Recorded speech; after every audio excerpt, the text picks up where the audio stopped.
Bill Whittle of BillWhittle.com, NRATV commentator. Bill, it's great to have you on the program. Great to be back. No surprise last night, really. It did go on and on, though. It was one big, giant Trump bashing session. Yeah, charming people, aren't they? And as it turns out, the early reports I read was that it was down about 2 or 3% over last year, which was also down. Ratings are always going down. And look, it's not just that I think it's not just that the Emmys are pretty much over. I think television is pretty much over. In the traditional sense, I think television, we are seeing the last days of television. Used to be that a show like Friends or something like that would command, maybe a quarter or a third of all of the eyeballs in the country. Now, if a show gets, an 8 rating or something, which would have been canceled instantly, they're over the moon. When you pick Stephen Colbert, Grant, what you're basically saying is to half of America, don't even bother turning on the TV set. Right.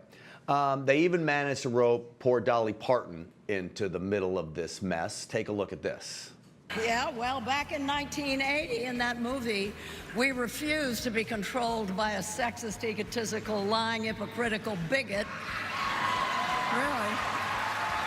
And in 2017, we still refuse to be controlled by a sexist, egotistical, lying, hypocritical bigot.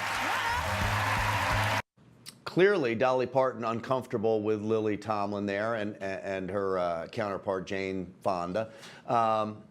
It's sad. And literally Dolly Parton gets roped into that and she's stuck right in the middle of it. Yeah, she obviously didn't ask for that. Dolly Parton's a great American, loves this country. Her entire career's based on that. Lily Tomlin is an extremely, I've always felt just an extremely bitter person. And Jane Fonda, that just goes without saying, right? But, here's the part that's a bit of a problem for me, Lily. I'm not entirely sure how he's a despot since he was legitimately elected. And since I haven't seen anybody thrown in jail, and since I haven't seen any constitutional violations, which your guy used to do pretty much on a weekly basis with these unconstitutional executive orders and so on. So until you can start providing some evidence of this tyranny and despotism, I'm just going to say you're a cranky has-been who's just got a burr under her saddle because she just lost an election. And by the way, she doesn't know what a saddle is or a burr either, I have no doubt.